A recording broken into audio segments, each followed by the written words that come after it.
Welcome to whistle. భారత ఉపఖండంలో మొత్తం 3 art schools ఉండేవి. ఆర్ట్ అంటే పేపర్ మీదో క్లాత్ మీద వేసిన ఆర్ట్ కాదు. ప్రపంచంలో మొదటిసారి రాతి మీద చెక్కిన కేవ్ ఆర్ట్ అనంతరం మన దేశంలో గంధారా స్కూల్ ఆఫ్ ఆర్ట్ వెస్ట్రన్ ఇండియాలో కనిపించేది.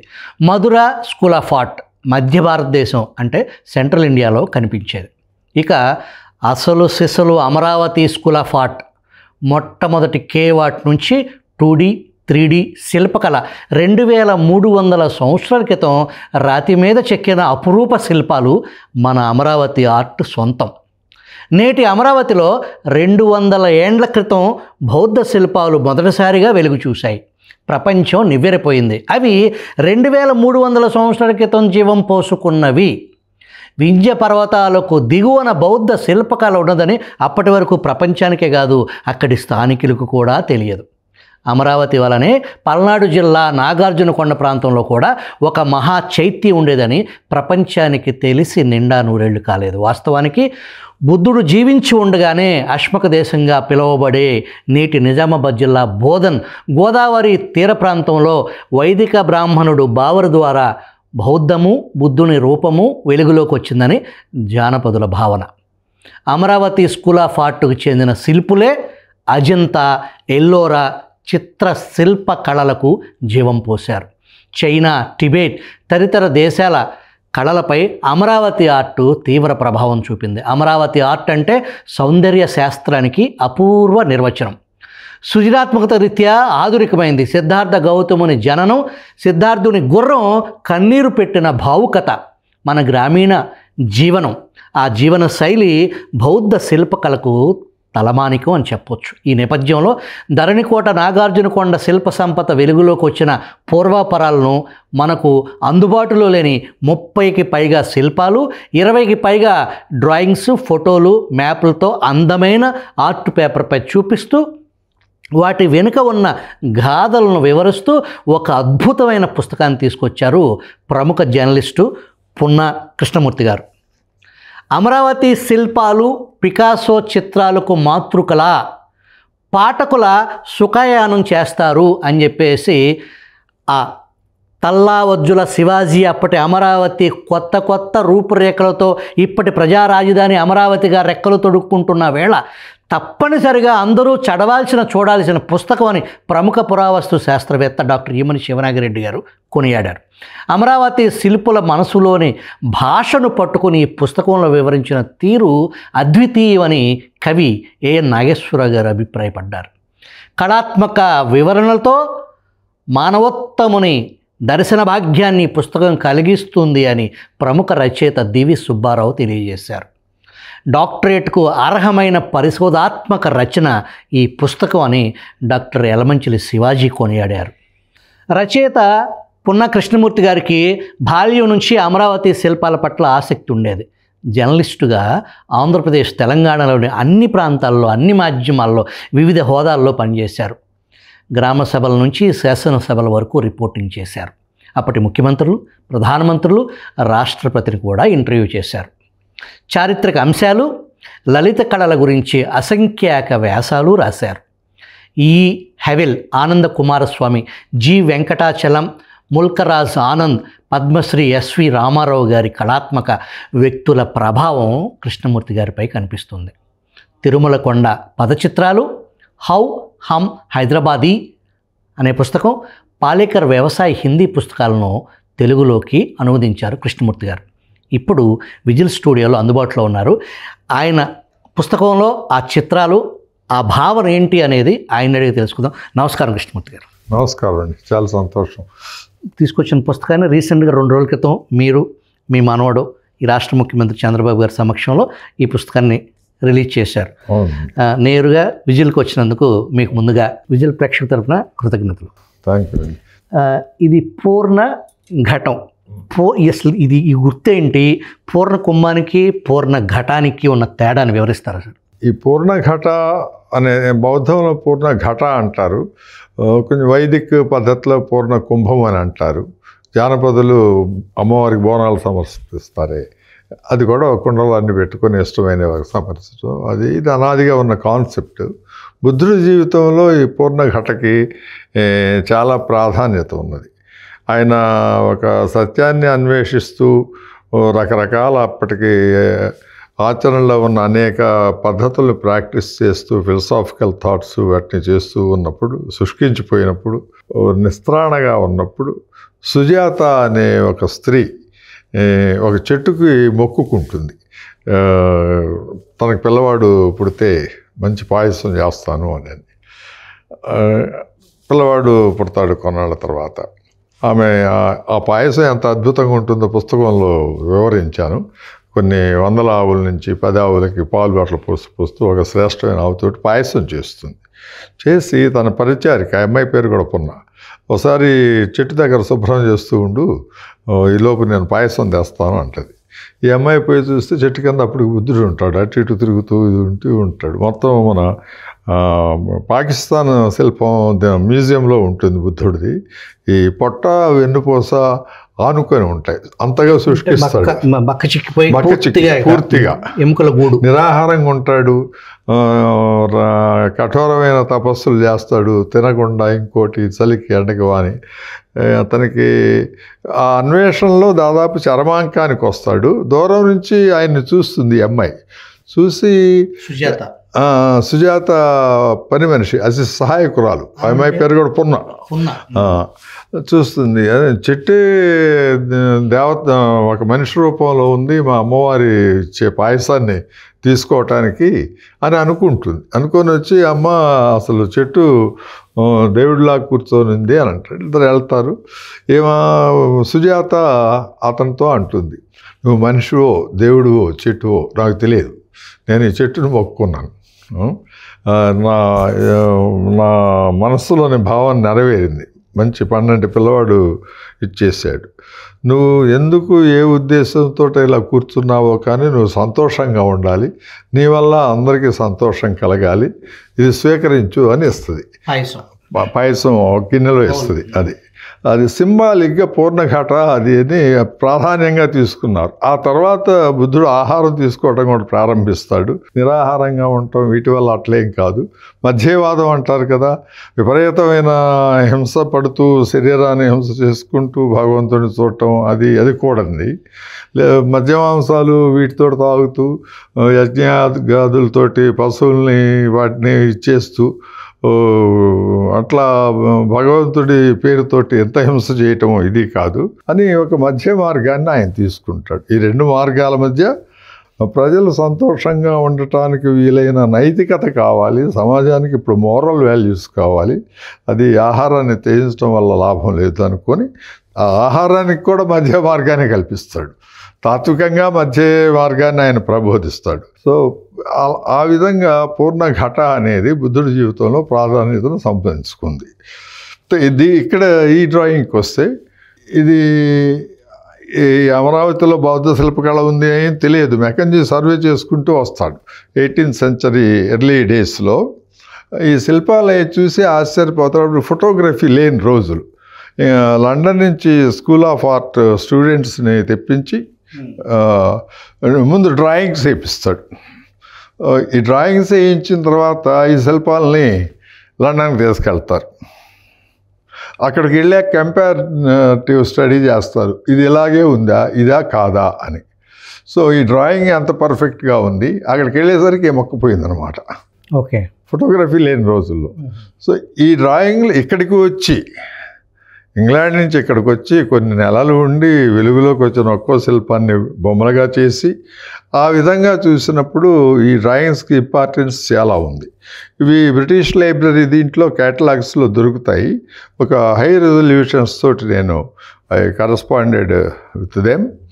చూస్తూ డ్రాయింగ్ ఏంటి శిల్పం ఏంటి, రెండింటి మధ్య తేడా ఏంటి, ఎలా దెబ్బతిన్నది, అన్నీ వచ్చాయా, మధ్యలో ఎక్కడన్నా మిస్ అయ్యాయా అని చెబుతూ ఈ శిల్పం వెనుకున్న కథ ఏంటి, ఇదేంటి పూర్ణఘట అని చెప్పటం లాంటివి చేశారు. నా ఉద్దేశము యాజ్ ఏ జర్నలిస్ట్గా కొంచెం ఆర్ట్ పట్ల సాధారణ పాఠకులకి ఒక ఆసక్తిని కలగజేద్దాము, అనే ఉద్దేశం ఈ చిత్రాలు ఆ బ్యాక్డ్రాప్లో.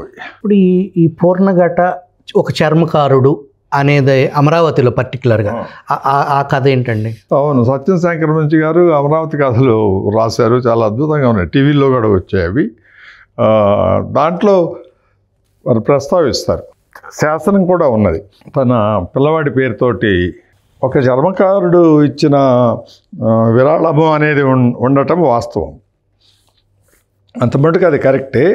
అందువల్లనే పూర్ణఘట ఉన్నది అనేది మాత్రం కాదు, ఎందుకంటే అదర్ స్కూల్ ఆఫ్ ఆర్ట్స్లో కూడా పూర్ణఘట ఉన్నదాన్ని చర్మకారుడు గిఫ్ట్ చేశాడు అనేది మనం అనుకోవచ్చు. అప్పుడు బుద్ధుడి చైత్యాలను నిర్మించేటప్పుడు ప్రజల్ని కూడా భాగస్వామ్యం చేయటం అనేది ఒకటి ఉండేది. వాళ్ళకి తోచిన ఇది కూడా వాళ్ళు ఇది మనది అనిపించటానికి. అట్లా ఎవరికి నచ్చినవి వాళ్ళు కొంచెం పలానా పుస్తకంలో ఇచ్చారు. ఒక ధర్మచక్రానికి స్తూపం, ధర్మచక్రం నిలబెట్టడానికి ఒక స్తూపాన్ని అమచ అనే వాళ్ళు ఇస్తారు విరాళంగా, అంటే ఇది మనది అనే ఫీలింగ్ కోసం. అట్లా ఒక చర్మకారుడు ఈ పూర్ణఘటకి తను విరాళంగా ఇస్తాడు. అయితే అతని పిల్లవాడు చనిపోయాడు, పిల్లవాడికి జ్ఞాపకంగా ఇచ్చాడు అనేది అది కూడా వాస్తవమే. కానీ పూర్ణఘట అదర్ స్కూల్స్లో కూడా ఉన్నది, సింబల్. ఓకే, అది మధురాలో ఉంది, గాంధార్లో ఉంది, వేరు వేరు చోట్ల కూడా ఉన్నది. ఇక్కడ చర్మకారుడే ఇచ్చింది కాదు, ఆ సాంప్రదాయం ఉన్నది. ఆ సాంప్రదాయం ఆయనకి ఇది నచ్చింది. ఇదేంటి సార్? ఇది కంటకం, బుద్ధుడి గుర్రం అనమాట. ఇది ఈ గుర్రం పేరు కంటకము. ఇతను చెన్నుడు, చిన్నప్పటి నుంచి బుద్ధుడిని తీసుకువెళ్ళటము రథం కానీ మామూలు గుర్రం మీద కానీ. ఈ చెన్నుడు ఆయన అశ్వవాహకుడు. ఆయన భార్యని పిల్లవాడిని వదిలేసి, యశోధరని రాహుల్ని వదిలేసి సత్యాన్వేషణకి వెళ్ళే సందర్భంలో ఆయన రాకుమారుడి దుస్తులన్నీ తీసి ఇచ్చేస్తాడు చెన్నుడికి. ముందే ప్రిపేర్ చేసుకున్న ఒక నారవస్త్రాన్ని ధరిస్తాడు. ఆ సన్నివేశంలో ఈ క్షణం ఎట్లాంటిదంటే, ఆయన వస్తున్నాడు బుద్ధుడు మన కోసం, అంటే దేవతలు లాంటి వాళ్ళు అంతా కూడా ఇక్కడ సంతోషపడుతుంది. ఇది ఎక్కడ కనపడుతుంది చూడండి, వెల్కమ్ అన్నట్టుగా. అందులో అది కొంచెం దెబ్బతిన్నది. బుద్ధుడు ఎక్కడ లేడు ఇందులో. That is the greatness of this sculpture. సింబాలిక్గా చెప్పటం అంటేనే సిద్ధార్థుడు వస్తున్నాడు, బుద్ధుడు కాలేదు ఇంకా ఆయనప్పటికీ. సిద్ధార్థుడు రాకుమారుడు వస్తున్నాడు లోక కళ్యాణం కోసం అన్నట్టుగా దేవతలు వాళ్ళు ఉంటారు. ఈ డ్రాయింగ్లో ఈ వివరాలు ఉన్నాయి, శిల్పంలో ఇవి లేవు చూడండి. అంటే శిల్పం దెబ్బతిన్నది అని అన్నమాట. దీని పేరు కంటకం అంటారు, కంధకం అని కూడా అంటారు. అది ఇందాక మనం చూసింది Amaravati school of arts culture అయితే, ఇది గాంధార శిల్పం. గాంధార్ అంటే ఇప్పుడు కాందహార్ అంటాం కదా, పాకిస్తాన్ పెషావర్ ఆ ఏరియాది. వాళ్ళు ఏంటంటే రూపాన్ని రూపంగా ఇస్తారు, ఒక సింబాలిక్గా చెప్పటము, ఆ క్రియేటివిటీ వాటిల్లో కంటే కూడా ఫామ్గా ఇస్తారు. మన వాళ్ళకి మెసేజ్ ఇస్తారు. మెసేజ్ ఇచ్చింది అందులో ఆ దేవతల రాక వగేరాల్లో ఇట్లో కనపడుతుంది. తర్వాత మన ప్రధానమంత్రి గారు మంగోలియా వెళ్ళినప్పుడు మంగోలియా ప్రైమ్ మినిస్టర్ చంద్రశేఖర్ బైలాక్ ఆయన ఒక గుర్రాన్ని ఇస్తాడు నరేంద్ర మోడీ గారికి. ఆ గుర్రాన్ని ఇస్తూ యూట్యూబ్లో కూడా చూడొచ్చు. భగవాన్ బుద్ధుడి గుర్రం, దీని పేరు కంధకం, ఇది మీకు బహుమతిగా ఇస్తున్నాను అంటాడు. ఇండియాలో బౌద్ధం సరిగ్గా ఉంది లేదు లాంటి మీమాంసలు ఉన్నాయి, కానీ మంగోలియన్స్లో ఎక్కువ మంది బౌద్ధులే.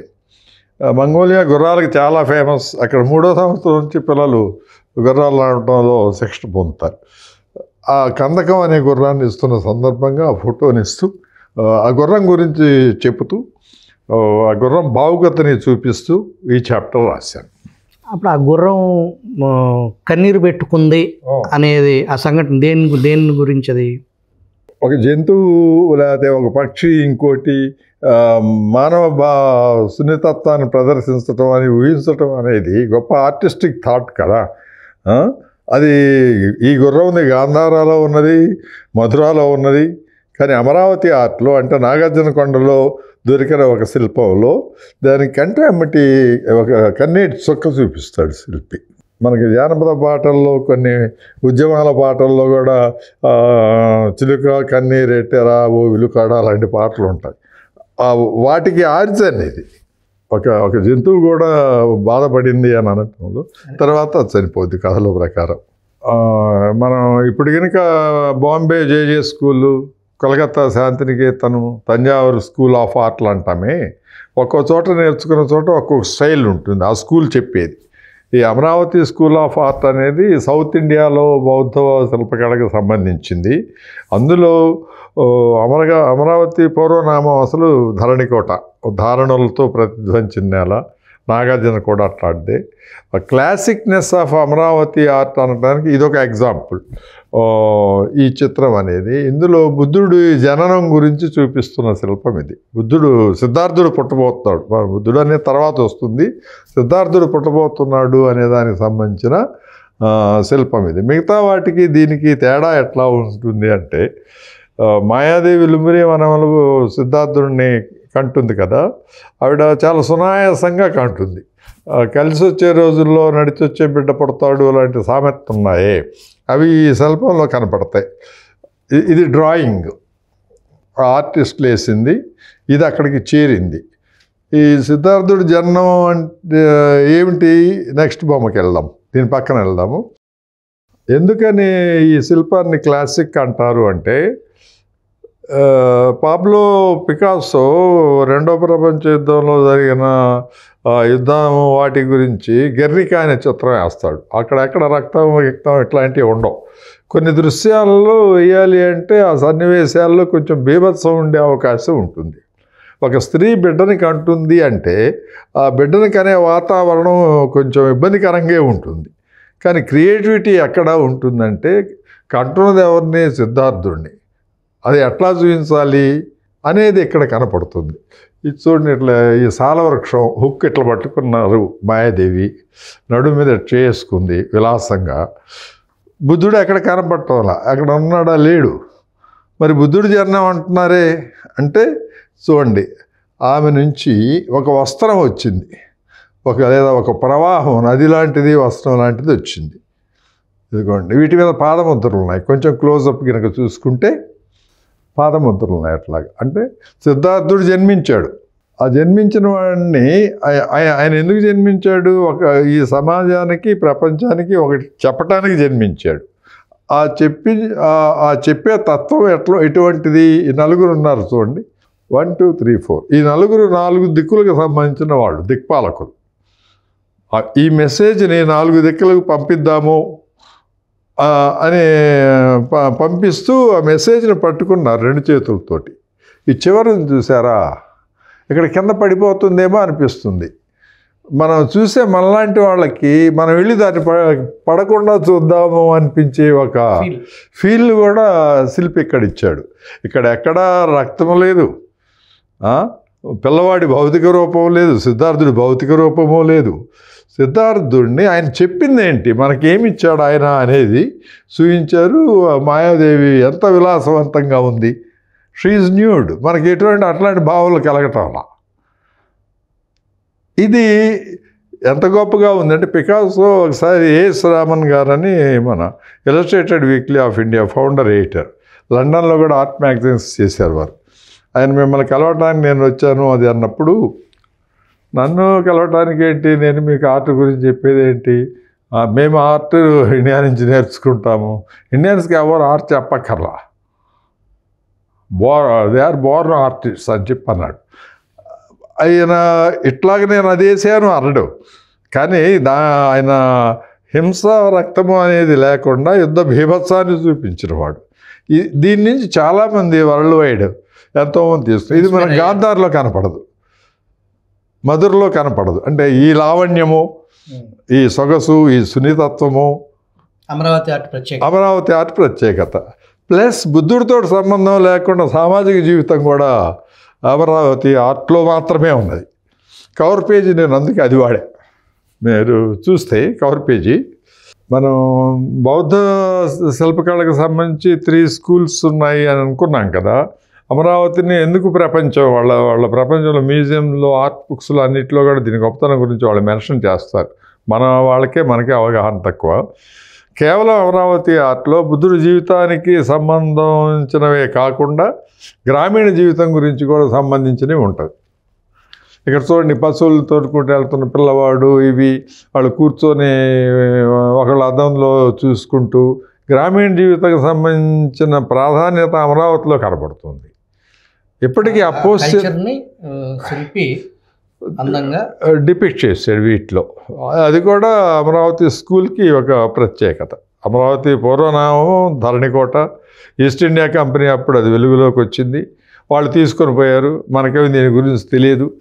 ఒక పొగాకు షాపుకి డైమండ్ అమ్మిన పద్ధతిలో మనం ఉన్నాము. ఆ డైమండ్ విలువ తెలియని పరిస్థితుల్లో. అయితే నాగార్జునకొండ ఇండిపెండెన్స్ వచ్చే నేపథ్యం వస్తున్న దశలో అయింది కాబట్టి ఆ శిల్పాలన్నీ మన దగ్గర ఇక్కడ ఉన్నాయి. అమరావతి అన్నీ ఎక్కువ ఇంగ్లాండ్లో మాత్రమే ఉన్నాయి. They are protecting well. That's it. మన పిల్లలు అప్పుడప్పుడు మ్యూజియంస్కి వెళ్ళాలని, కాస్తన్న వాటిని చూడాలని, తెలుసుకోవాలని, ఆర్ట్ గురించి కాస్త ఆసక్తి వాళ్ళకి కలగాలనే ఉద్దేశంతో ఈ పుస్తకాన్ని నేను ప్రజెంట్ చేశాను. ఈ పుస్తకం తీసుకురావటానికి మీ శ్రమ వెనుక మీకు సహాయకంగా ఎవరెవరు ఉన్నారు? వీరమాచినేని వెంకటేశ్వరరావు గారు నా మిత్రుడండి. అతను ఆర్టో ఎలక్ట్రీషియన్గా చేశాడు. ఇప్పుడు సన్నకారు రైతు, కర్ణాటకలో ఉంటున్నారు, బళ్ళారి జిల్లాలో. తను దీన్ని పుస్తకంలో తేవాలని వాళ్ళ సొంతూరు బెదవాడ దగ్గర కురుమద్దాలి. మా ఊర్లో కొంతమంది ప్రముఖులు ఉన్నారండి, వాళ్ళ పేరుతోటి తేవాలి అని చెప్పని ఎందుకయ్యా నేను వేరే రకంగా అన్నా తెస్తాను, చిన్న రైతు, లేదండి వ్యవసాయానికి ఏదో లోన్లు తీసుకుంటాం, అప్పుడు ఏదో అనుకుంటాం, ఒక సంవత్సరం పోద్ది, ఒక సంవత్సరం వస్తుంది, ఈ పుస్తకంలో మా ఊరి వాళ్ళు అందరూ ఉంటారు కదా అని చెప్పని నేను అది రాసా. కృష్ణా తుంగభద్రల కానుక అని చెప్పని ఈ పుస్తకంలో రాశాను. So they helped me. I will be thankful ever to Veeramachaneni Venkateswararao and his family. ఈ పుస్తకం అతి త్వరలో అమెజాన్లో దొరుకుతుంది. మీకు విజిల్ మెయిల్ ఐడి ఆల్రెడీ మన యూట్యూబ్ ఛానల్లో, ఫేస్బుక్లో, ఇన్స్టాలో ఉంటుంది. మీరు మెయిల్ చేసిన ఈ పుస్తకాన్ని పంపించడం జరుగుతుంది. ఈ అమరావతి ఆర్ట్ గురించి, అమరావతి ఆర్ట్ స్కూల్ గురించి, తెలుగు నేల మీద ఆంధ్రుల రాజధాని, కళల రాజధాని, ప్రజా రాజధాని అమరావతి అంటే అది ఈనాటిది కాదు. 2300 సంవత్సరాల క్రితం తెలుగోడి చరిత్రని, ఆంధ్రదేశ ఘనకీర్తిని ప్రపంచానికి చాటిన అమరావతి శిల్పాన్ని 70 సంవత్సరాల వయసులో ఈ సీనియర్ జర్నలిస్టు, రచయిత నెక్స్ట్ జనరేషన్స్కి అమరావతి చరిత్రని గ్రంథస్థం చేసి దాన్ని మనకు అందించినందుకు, ఆ విషయం విజిల్ ప్రేక్షకులకి ముందుగా తెలియజేయడం కోసం విజిల్ స్టూడియోకి వచ్చినందుకు మీకు ప్రత్యేక కృతజ్ఞతలు సార్. చాలా సంతోషం అండి. పుస్తకావిష్కరణ కాగానే పిలిచారు తొలి వ్యక్తులు మీరు. I will be thankful to you. Channel love you.